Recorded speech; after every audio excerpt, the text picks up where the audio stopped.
جی اچھا یہ بتائیں کہ وومن ایکشن فورم میں آپ نے کب شمولیت اختیار کی؟ 1981 میں 1981 جب وہ قائم ہوا ہے. اس وقت میں بتا رہی تھی نا کہ ایسے قانون آ رہے تھے جہاں پہ مطلب لگ رہا تھا کہ اور ایسے مطلب حکم آ رہے تھے کہ عورتیں ہمیشہ سر ڈھک کے رکھیں، اور عورتیں جو ہیں وہ جو یہ ریڈیو پاکستان کی موسیقی کے پروگرام ہوتے ہیں اس میں عورتیں نہیں گانا گائیں گی، اور یہ کہ کھیلوں پہ عورتوں کو اجازت نہیں، لڑکیوں کو اجازت نہیں ہوگی. اور پھر وہ ایک بہت مشہور کیس تھا فہمیدہ اللہ بخش کیس. اچھا وہ کیا پہلی تھا؟ دفعہ اس میں وہ حدود آرڈیننس کی شکل ہم نے دیکھی. وہ یہ تھا کہ وہ ایک لڑکی تھی، اس نے اپنی مرضی سے ایک آدمی سے شادی کی تھی، اور اس کے باپ نے اس کو حدود آرڈیننس کے اس میں الزام لگایا کہ اس نے حدود آرڈیننس کی خلاف ورزی کی اچھا ہے. پسند کی شادی کرنے پہ؟ تو پھر یہ ہوا کہ وہ جو جج صاحب تھے انہوں نے یہ سزا سنائی کہ عورت کو تو 100 کوڑے لگیں گے اور لڑکا جو ہے مرد جو ہے اس کو سنسار کیا جائے گا. تو یہ خبر سن کے ہم سب لوگ اتنے چونکے کہ بھئی یہ کیا ہو رہا ہے ہمارے ملک میں.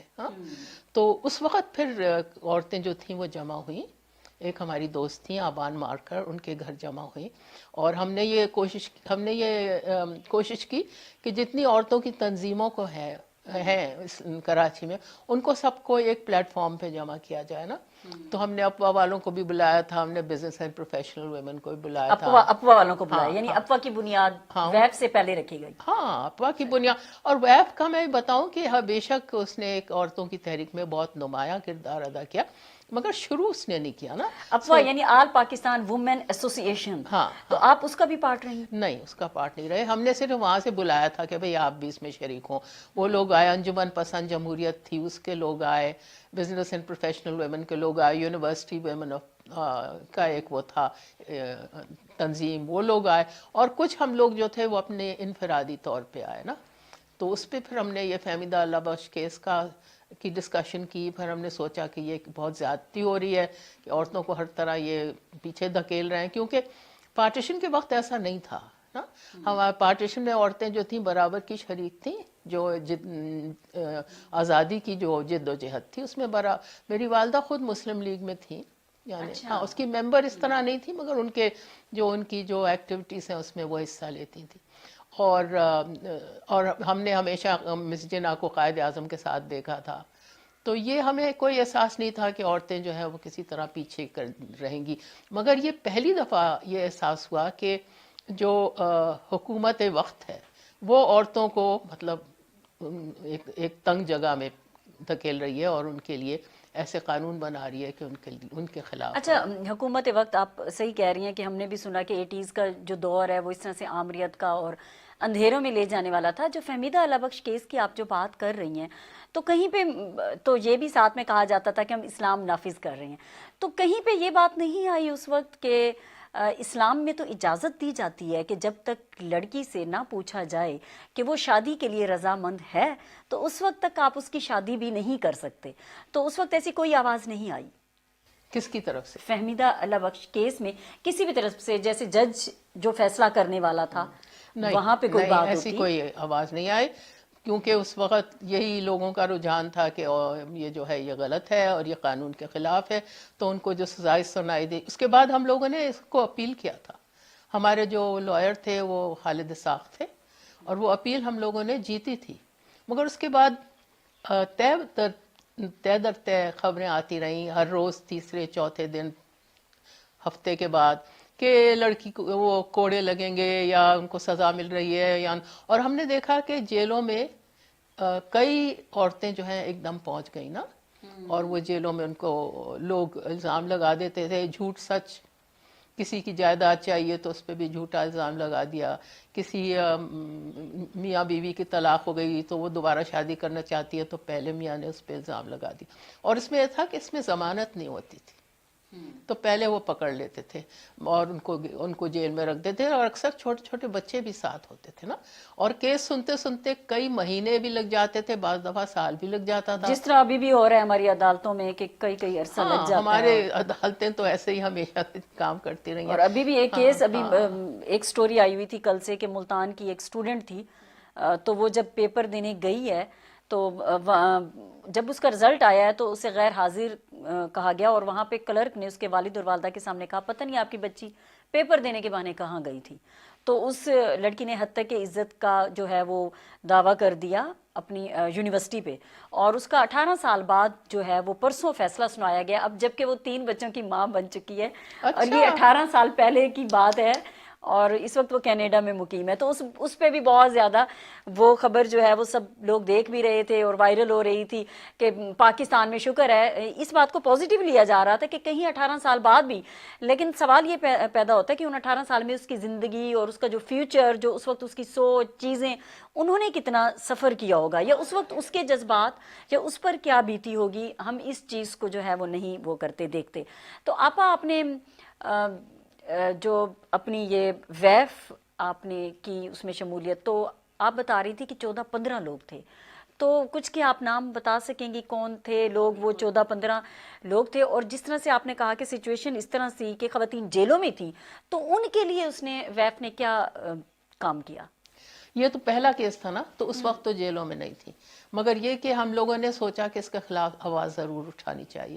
تو ہم نے ایک 5 نکاتی ایک وہ چارٹر کیا کہتے ہیں پروٹیسٹ سمجھو, احتجاجی نوٹ بنایا, اور اس پہ ہم نے دستخط جمع کرنے کو شروع کیے. ہم نے مطلب بیگم لیاقت کے گھر گئے, ان سے کہا آپ دستخط کرو, انہوں نے جھٹ سے کر دیے. انہوں نے کہا ویسے مجھے آپ سڑکوں پہ تم مجھے نہ کہنا کہ میں جلوسوں میں شریک ہوں.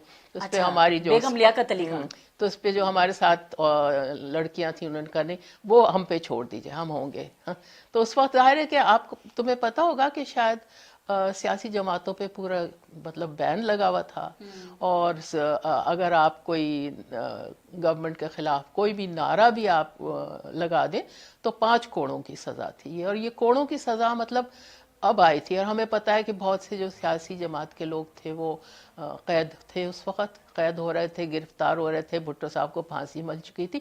تو وہ ایک عجیب دور تھا, اور پریس پہ سینسرشپ تھی, یعنی پریس کو لکھنے کی کوئی اجازت نہیں تھی. اور وہ پریس اخبار والے کرتے تھے کہ وہ جہاں خبر سینسر ہو گئی نا وہاں پہ وہ خالی جگہ چھوڑ دیتے تھے, وہ سفید اس کے ساتھ وہ اخبار ملتا تھا. تو اس طرح وہ ایک ایسا دور تھا. تو ہم زیادہ تو کچھ نہیں کر سکتے تھے اس وقت, مگر ہم نے ایک ڈاکیومنٹ تیار کیا 5 نکاتی جس میں ہم کوڑوں کی سزا کے خلاف بولے.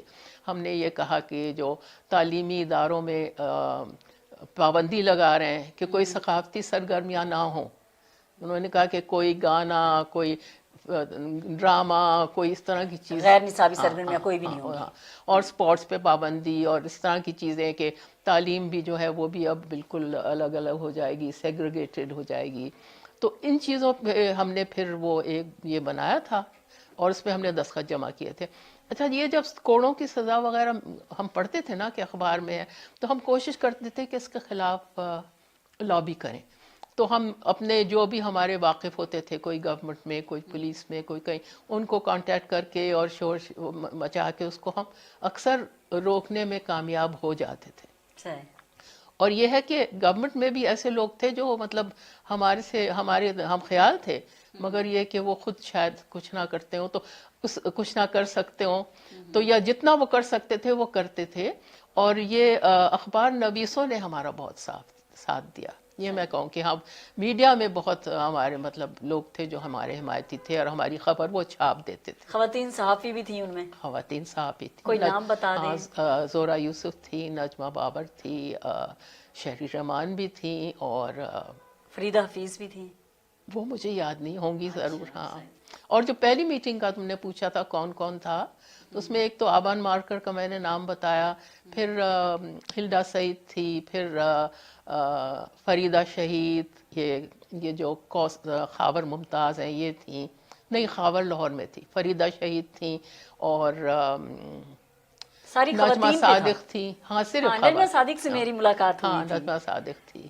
ٹھیک ہے, آپ سے گفتگو کا سلسلہ جاری ہے. ویورز, یہاں پر وقت ہوا چاہتا ہے ایک بریک کا. نسرین آپا ہمارے ساتھ ہیں اور ہماری گفتگو ہو رہی ہے. انہوں نے وہ دور دیکھا جو پارٹیشن کا دور تھا, اور اس کے بعد 80s میں جو آمریت اور ڈکٹیٹرشپ کا جو دور تھا, اس میں خواتین کی جدوجہد کیا تھی اور ان کے ساتھ کیا برتاؤ کیا جاتا تھا. گفتگو جاری ہے, اسٹے ود اس.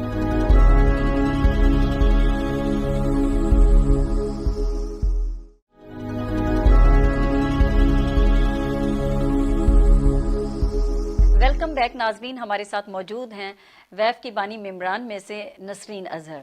تو نسرین آپا، ہم بات کر رہے تھے جس طرح آپ نے کہا کہ آپ کی والدہ بھی مسلم لیگ میں شامل تھیں، اور آپ نے اپنی گفتگو میں بھی بتایا کہ بیگم لیاقت علی خان سے آپ کی ملاقات ہوئی. تو اس طرح سے تو آپ کی ملاقاتیں فاطمہ جناح سے، نصرت بھٹو سے، بے نظیر بھٹو سے، یا اس کے علاوہ بیگم وقار النساء نون اور ایسے کئی خواتین جو تھیں اس وقت شامل تھیں اس سیاسی جدوجہد میں بھی، تو آپ کی ان سے ضرور ملاقات تو ہوئی ہوگی اگر کچھ یاد ہو. ملاقات تو اس طرح میں نہیں کہہ سکتی، میں دیکھا ہم نے ضرور تھا. مطلب مس جناح کو تو اس طرح کے پارٹیشن کے بعد وہ اپنے گھر میں ایک عورتوں کو بلا کے اور کپڑے وپڑے سیتے تھے. جو ریفیوجیز آئے تھے نا، جو مہاجر وہاں سے برے حالات آئے تھے، ان کے لیے کپڑے، ان کے لیے گرم کپڑے، ان کے لیے اور چیزیں جمع کرنی، باورچی خانے کا سامان، دیگچیاں وغیرہ اور چیز جو ان کو، رضائیاں، یہ ساری چیزیں. تو اس میں میری والدہ باقاعدہ جایا کرتی تھی، اور ہم بھی ان کے ساتھ، میں اور میری بہن جایا کرتے تھے کبھی کبھی.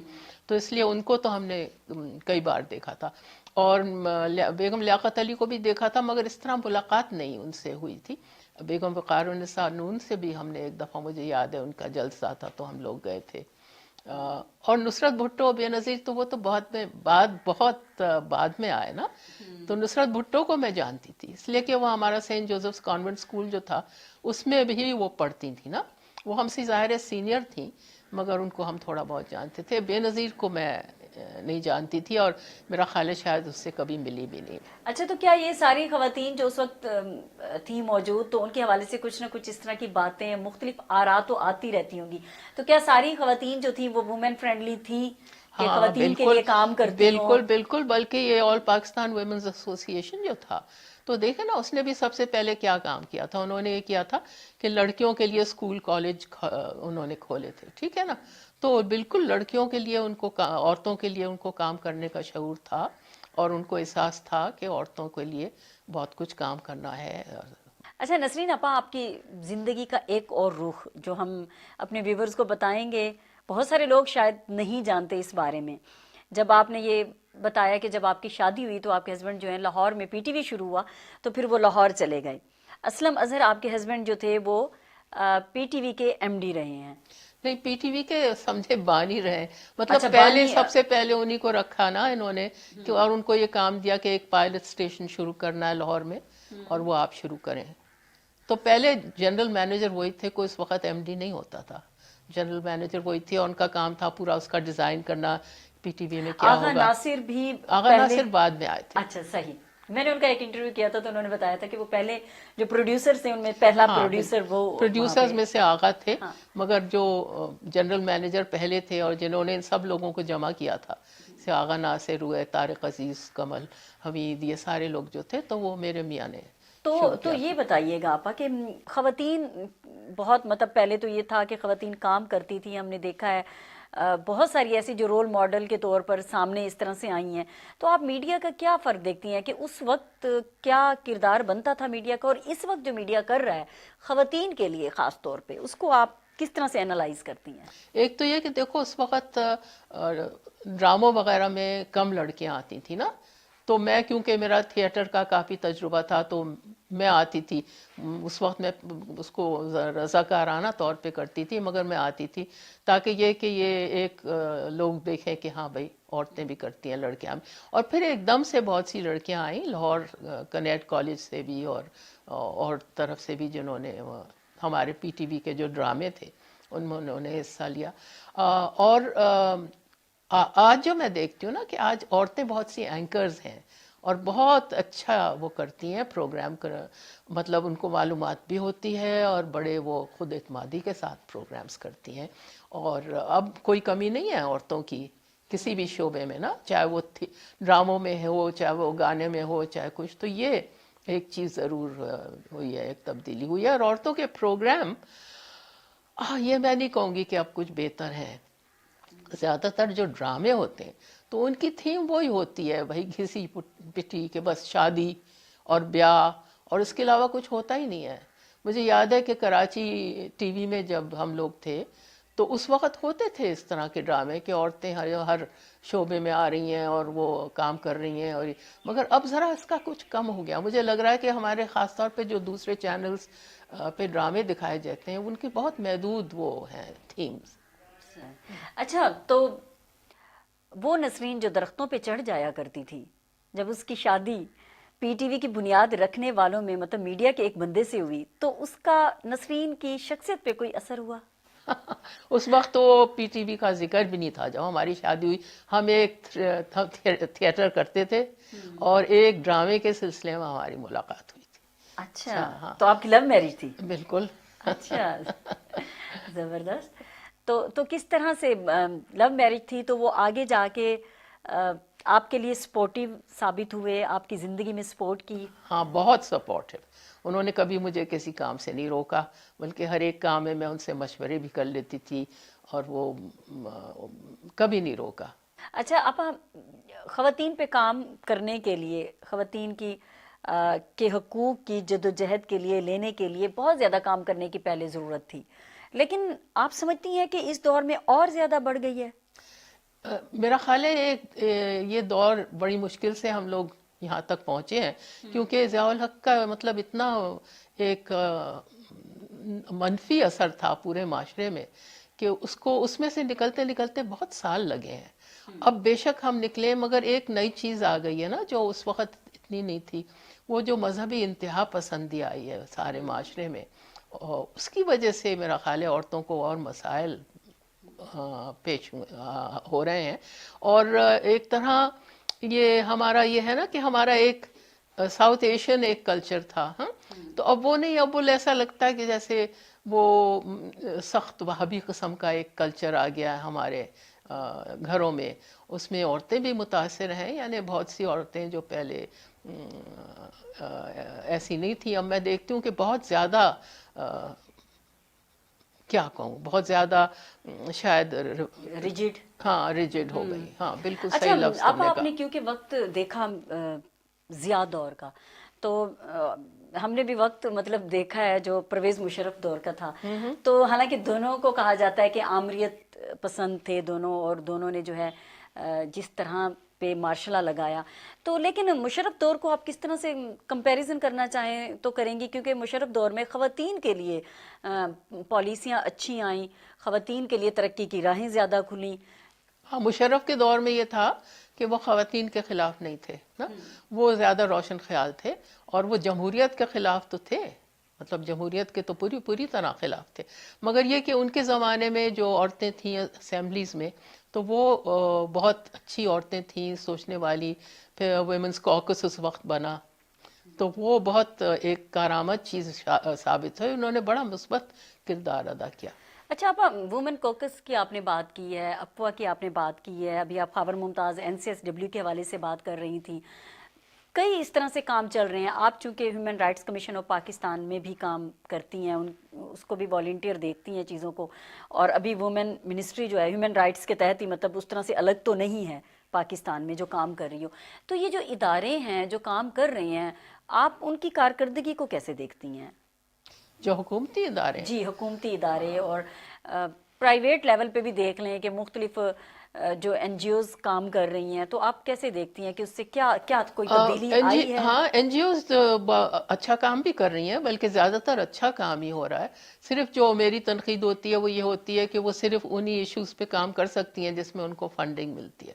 اور ویف کی ایک یہ مثبت بات تھی کہ، اور ہے ابھی تک، کہ ہم کہیں سے فنڈنگ نہیں لیتے تھے. اچھا، ویف نہیں لیتا فنڈنگ؟ بالکل نہیں. تو پھر کیسے کام کرتا ہے ویف؟ بس سب اپنا وقت دیتے ہیں، اور اگر پیسے کی ضرورت ہو سب کوشش کرتے ہیں کہ ہم تھوڑا جمع کریں. سب سے مراد کون ہے؟ جو ویف کے ممبرز ہاں ہیں؟ جو ویف کے ممبرز ہیں، جو، اور اس طرح ایک مطلب ایک رسمی طور کی ممبرشپ نہیں ہوتی، کوئی بھی ویف کا حمایتی یا ممبر بن سکتا ہے، ٹھیک ہے نا. اور ہمیں مطلب سال کے 500 روپے ہم دیتے ہیں، اور کوئی خاص اگر موقع ہو جس کے لیے ہمیں اور پیسے چاہیے تو اپنی طرف سے بھی ہم جو کچھ جمع کر سکتے ہیں وہ کرتے ہیں. اسی لیے تم دیکھو گی کہ ہمارا کوئی آفس نہیں ہے، ہمارے کوئی ملازم نہیں ہے. ہم لوگ مختلف ایک دوسرے کے گھروں میں میٹنگز رکھتے رہے ہیں، اور بالکل 100% یہ والنٹری ادارہ کتنے ممبرز ہو چکے ہوں گے مطلب؟ یہ کیونکہ والنٹیئرز ہیں تو کبھی زیادہ ہوتے ہیں کبھی کم ہوتے ہیں. اس کے باقاعدہ فارم فل کیے جاتے ہیں؟ فارم فل کیے جاتے ہیں. پھر کسی ایک اس کو ممبر جو فوکل پرسن ہوتا ہوگا اس کو ذمہ داری دی جاتی ہوگی؟ فوکل پرسن اس طرح نہیں ہوتا، مطلب ایک ہمارے یہاں یہی ہے کہ کوئی اونچ نیچ نہیں ہے، نان ہائرارکل جسے ہم کہتے ہیں. صحیح صحیح، اس کا مطلب یہ کہ ہاں کوئی ہائرارکی نہیں ہے، کوئی پریزیڈنٹ نہیں ہے، کوئی سیکرٹری نہیں ہے. ہم ممبرز ہوتے ہیں اور ایک اس میں سے ایک ورکنگ کمیٹی بن جاتی ہے جو لوگ مطلب چاہتے ہیں کہ ذرا ایکٹیو ہوں. یا اس میں بھی ایک یہ ہے کہ بڑی مطلب جگہ ہے کہ کوئی بھی آ کے اس میں کوئی کام کرنا چاہے تو وہ کر سکتا ہے. مطلب کسی بھی شعبے سے ہے، مرد ہے یا عورت ہے، جو بھی مرد نہیں ہوتے. مرد نہیں ہوتے؟ نہیں، ویمنز ایکشن فورم میں کوئی مرد نہیں ہے، سب خواتین ہیں. سب خواتین ہیں. تو یہ تو آپ پر ناانصافی ہوگی. نہیں، ناانصافی نہیں. ہم نے یہ دیکھا کہ جب مرد ہوتے ہیں نا تو عورتیں پھر کھل کے بات نہیں کرتی. اچھا. تو اس لیے ضروری سمجھا ہم نے کہ مرد نہ ہو. مرد بے شک ہمارے سپورٹرز ہو سکتے ہیں اور وہ ہیں بھی، ہماری فنکشنز وغیرہ میں آتے ہیں، میٹنگز میں نہیں آتے. تو پھر آپ کیا سمجھتی ہیں کہ یہ جو خواتین مختلف شعبہ جات میں کام کر رہی ہیں، ٹیچنگ کا شعبہ ہے، میڈیکل کا شعبہ ہے، صحافت کا شعبہ ہے، تو اس میں بھی خواتین اپنی کوئی یونین علیحدہ سے یا اس طرح سے انہیں کیا بنانی چاہیے؟ کیا اس میں وہ کوئی اہم رول یا کردار ادا کر سکیں گی؟ کیونکہ میں یہ دیکھ رہی تھی کہ آپ جہاں بھی جس جگہ پہ جائیں تو آپ کو سب آرڈینیٹ کیا جاتا ہے، یا خواتین جو ہوتی ہیں وہ ڈپینڈنسی میں چلی جاتی ہیں. کوئی بھی کام کرنا ہے جب تک کسی مرد کی سپورٹ نہیں ہوگی تو آپ آگے نہیں آ سکتی، چاہے آپ کسی بھی لیول پہ پہنچ جائیں. صحیح ہے، یہ بالکل صحیح بات ہے. اور میرا خیال ہے یہ مثبت بات ہو، اگر مختلف جو شعبے ہیں ان میں عورتیں اپنی تنظیمیں بنائیں، اچھا رہے گا. مطلب پھر وہ ایک تو یہ کہ اپنے مسئلے وہ آپس میں بیٹھ کے ڈسکس کر سکتی ہیں. اور پتہ سب سے زیادہ ہم ایک دوسرے سے سیکھتے ہیں. ہمارا مطلب جو ہماری معلومات اسی طرح ہوتی ہے نا کہ ایک دوسرے سے ہمیں پتہ چلتا ہے کہ بھئی کیا ہو رہا ہے کیا، اور ہمارے خیالات سب مل کے جب آپ اچھی طرح ڈسکس کرتے ہو تو پھر ایک اچھے نتیجے پہ بھی پہنچ سکتے ہو نا. ویسے عورتوں کے بارے میں تو مشہور ہے کہ عورتیں بات باہر نکال دیتی ہیں، تو کیا ویف میں پھر اس طرح سے یہ رہتا ہے کہ آپس میں جو ہو ایک ٹرسٹ جو ہے آپس میں رہ جائے؟ میرا خیال ہے یہ مجھے یاد نہیں کہ کبھی اس کا کوئی ہوا ہو اس طرح کہ کسی عورت نے باہر ایسی بات کی ہو جو کسی دوسرے کو بری لگی ہو، مجھے نہیں یاد. صحیح. اچھا، تو آپ ویف کی اگر کوئی اچیومنٹس آپ بتا سکیں ہمارے ویورز کو، تو کیا اب تک اچیومنٹ رہی ہیں اور آگے کے لیے آپ کیا سوچتی ہیں؟ دیکھیں، ایک تو یہ کہ ویف جو تھا وہ صرف عورتوں کے لیے آواز نہیں اٹھاتا تھا. مجھے یاد ہے کہ ایک کسی جگہ ہم ان سے ملے تھے کہ مولانا فضل الرحمانی شاید تھے، تو ہم نے کوئی بات کی تو کہنے لگے نہیں اس پہ آپ بات نہ کریں، یہ عورتوں کا ایشو نہیں ہے. تو ہم سمجھتے ہیں کہ ہر ایک ایشو جو ہے وہ عورت کا ایشو بھی ہے، کیونکہ عورت ایک شہری ہے ملک کی برابر کی، اور جو کچھ ملک میں ہو رہا ہے وہ اس کو بھی متاثر کر رہا ہے اور وہ اس کا شکار ہو رہی ہے یا اس سے اس کو فائدہ ہو رہا ہے. تو اس لیے ہر ایک جو ایشو ہے ملک میں، معاشرے میں، دنیا میں، اس پہ عورت کو بولنے کا حق ہونا چاہیے.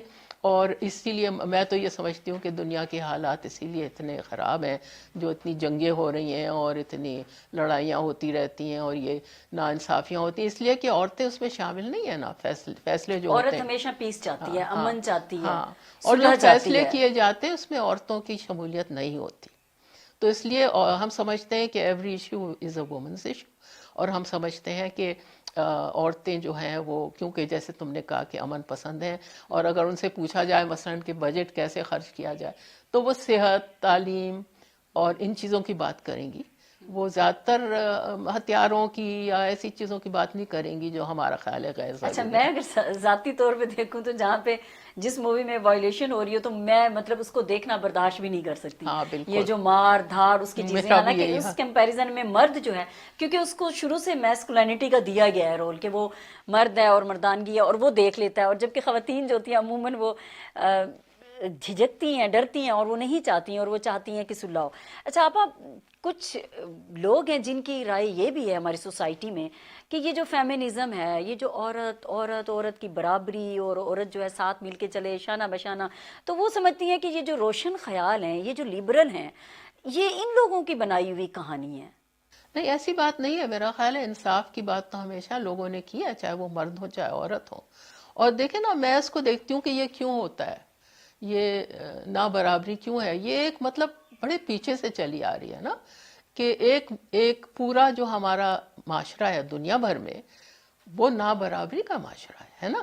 چاہے وہ آپ لوگوں کی آمدنی کا دیکھ لیں، لوگوں کے رہن سہن کا دیکھ لیں، لوگوں کو جو موقع ملتے ہیں دنیا میں وہ دیکھ لو، جو عورتوں کے خلاف تشدد ہوتا ہے گھروں میں وہ مردوں کے ساتھ اس طرح تو نہیں ہوتا نا. تو یہ چیزیں جو ہیں یہ استعمال کی جاتی ہیں اس نابرابری کے معاشرے کو قائم رکھنے کے لیے. مطلب میں سمجھتی ہوں کہ وائلنس اور خاص طور پہ جو عورتوں اور غریبوں پہ ہوتا ہے تو وہ بھی ایک طریقہ کار ہے کہ آپ غریب کو غریبی رکھو، عورت کو اپنی جگہ پہ رکھو، تاکہ جو دنیا کے وسائل ہیں اس پہ قبضہ صرف چند لوگوں کا ہو. یہ تو ساری دنیا میں ہے نا. آج کل امریکہ میں بھی آواز آ رہی ہے 1% اگینسٹ دا 99% ہے نا. تو اس کا مطلب ہے کہ اس کا احساس ہے. اور یہ کیوں ہے؟ اگر اتنے زیادہ لوگ غریب نہ ہوں تو اتنے کم لوگ امیر بھی نہ ہوں. سچی بات ہے، زیادہ برابر کا معاشرہ ہو. تو یہ عورت مرد کا جو ہے چکر یہ بھی اسی سلسلے میں آتا ہے، کیونکہ ایک وائلنس پہ مبنی معاشرہ ہے تو وہ گھر میں بھی اس کی جھلک ہوتی ہے اور گھر میں بھی یہ ہوتا ہے. اچھا آپ کے 3 بچے ہیں، تو اریب، اظہر جو کہ مشہور سنگر بھی ہیں، اور اسامہ اور آپ کی ایک بیٹی بھی ہیں، تو ان کے لیے آپ کیسا معاشرہ چاہ رہی ہیں اور انہیں کیا ترغیب دیتی ہیں؟ بھائی ان کے لیے ایک امن کا معاشرہ چاہ رہے ہیں جس میں وہ اپنے بچوں کی پرورش اچھی طرح کر سکیں اور زندگی آرام سے امن سے گزار سکیں، اور اس سے زیادہ بہتر کیا چیز ہو سکتی. اچھا، اریب اظہر بہت اچھے سنگر ہیں، صوفیزم کو بہت اچھے طریقے سے گاتے ہیں، پسند کیے جاتے ہیں. تو کہیں ان کی والدہ نے انہیں یہ بھی بتایا کہ فیمنسٹ ہونا، یا فیمنسٹ ہیں یا نہیں ہے، یا فیمنزم کے کانٹیکسٹ میں سپورٹ کی جائے؟ اب گھر میں تو باتیں ہوتی ہیں، ظاہر ہے وہ بھی سنتے ہیں، بچے بھی سنتے ہیں، اور کبھی آپس میں اگر اختلاف رائے ہے تو وہ پھر ظاہر ہے میں بھی اپنی رائے جو ہے وہ دیتی ہوں، تو ظاہر ہے کچھ تو اثر ان پہ ہوا ہوگا. اچھا ایک دلچسپ بات بتاؤں کہ جب اسامہ پیدا ہوا تھا نا تو کوئی اس نام سے واقف نہیں تھا. اسامہ نام سے؟ ہاں، تو مجھ سے لوگ پوچھتے تھے ہم سے کہ یہ کیا جاپانی نام ہے؟ اسامہ اریب سے بڑے ہیں؟ ہاں، وہ اس سے 3 سال بڑا ہے. اور بیٹی آپ کی چھوٹی ہے؟ بیٹی ہماری چھوٹی ہے. تو بیٹی کے لیے آپ کیا سوچتی ہیں؟ بیٹی کے لیے بس میں یہی سب سے زیادہ چیز ہے کہ وہ امن سے رہے، خوش رہے. وہ ڈاؤن سنڈروم ہے اور اس کے لیے کہ ہمیشہ اس کی زندگی جو ہے وہ ٹھیک گزرے، اس کو کوئی دکھ نہ ہو، کوئی تکلیف نہ ہو. ظاہر ہے میرا خیال ہے سب مائیں اور باپ بھی اپنے بیٹیوں کے بارے میں یہی سوچتے ہیں، ہے نا. واقعی، چونکہ ماں سے بڑھ کے تو کوئی بھی رشتہ نہیں ہو سکتا، اس دنیا میں انمول رشتہ ہے اور اس کا کوئی بھی نعم البدل نہیں ہے. تو آپ ایک اچھی والدہ بھی ہیں، اچھی بیوی بھی رہیں، اور اس طرح سے ایکٹیوسٹ بھی رہیں. تو اب کیا سوچتی ہیں آگے کے لیے؟ کوئی اس طرح کی خواہش ہے آپ کی؟ بس یہی کہ ایک بہتر ملک بن جائے ہمارا یار. بعض دفعہ مایوسی ہوتی ہے کہ ایسا لگتا ہے کہ ہم ذرا سا آگے بڑھتے ہیں پھر پیچھے ہٹ جاتے ہیں، پھر ذرا سا آگے بڑھتے ہیں پھر پیچھے ہٹ جاتے ہیں. جمہوریت چاہتے ہیں ہم، عورتیں بائی دا وے جمہوریت چاہتی ہیں. مطلب فیمنزم کا ایک یہ بڑی اہم چیز ہے کہ ایک امن پہ مبنی معاشرہ اور جمہوریت پہ. تو میں تو یہی چاہتی ہوں کہ ایک جمہوری نظام ہو اور امن کا نظام ہو، اور یہ کہ زیادہ انصاف ہو اس دنیا میں، اس ہمارے ملک میں. ہمارے جو عام لوگ ہیں ان کو موقع ملیں کہ وہ بھی اپنی زندگی سدھاریں. ہر ایک بچے کو برابر کی تعلیم، اچھی تعلیم کا موقع ملے. ہر ایک جس کی صحت خراب ہے اس کو اچھی سے اچھے صحت کے وسائل ملے. تو یہی انسان سوچتا ہے. بہت اچھی آپ کی سوچ ہے. انشاءاللہ جو آپ کی سوچ ہے ہم بھی چاہتے ہیں کہ یہی معاشرہ ہو سب کی، اسی کے لیے دعا ہے. بس آپ سے یہ پوچھنا چاہوں گی، human rights commission of Pakistan جس میں آپ نے کام بھی کیا ہے، اور عام طور پر جو فیمنسٹ ہوتی ہیں ان کی خواہش ہوتی ہے کہ خواتین ہی پالیسی میکنگ میں آئیں، تو اس وقت اس ادارے کی سربراہ بھی ایک خاتون ہیں. تو آپ اس کارکردگی سے جو کام ہو رہا ہے اس وقت ہیومن رائٹس، انسانی حقوق کے حوالے سے، اس سے آپ مطمئن دکھائی دیتی ہیں، یا آپ سوچتی ہیں کہ کچھ اور تجاویز آپ کی ہوں جو ریکمنڈیشنز دے سکیں؟ وہ تو دیکھو دن بر دن نئے مسئلے اٹھتے جاتے ہیں، اور آج کل خاتون اس کی سربراہ نہیں ہے. آسما جہانگیر کے بعد مطلب یہ کہ ہم لوگ ہیں، کافی عورتیں ہیں جو کاؤنسل میں ہیں، مگر یہ کہ ہمارے جو